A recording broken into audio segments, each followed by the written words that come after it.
हे बघा, गुन्हेगार कुठल्या जातीचा आहे, धर्माचा आहे, त्याला धार्मिक रंग देण्याचं काम काही नालायक करंट्या लोकांनी केलं. पण वस्तुस्थिती तशी नसते. तो गुन्हेगार तो गुन्हेगार असतो. या ठिकाणी परतवाड्याच्या ठिकाणी झालेली घटना ही निश्चितच ही दुर्दैवी घटना, ही कोणी सहन करणारी घटना नाही.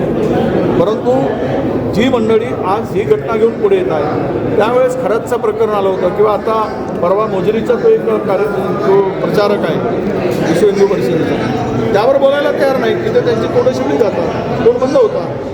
हे कोणी या महिलांचं शोषण करणार असेल, बलात्कार करणार असेल, महिलांचा अवमान करणार असेल, परतवाड्याचा विषय हा अत्यंत दुर्दैवी विषय आहे. त्याच्यावर कारवाई सक्त झालीच पाहिजे आणि याला कुठेही धार्मिक भावना कोणाच्या हे होणार नाही, त्याला गालबोट लागणार नाही, अशा पद्धतीनं ह्या प्रकरणाकडे बघून कारवाई केली पाहिजे.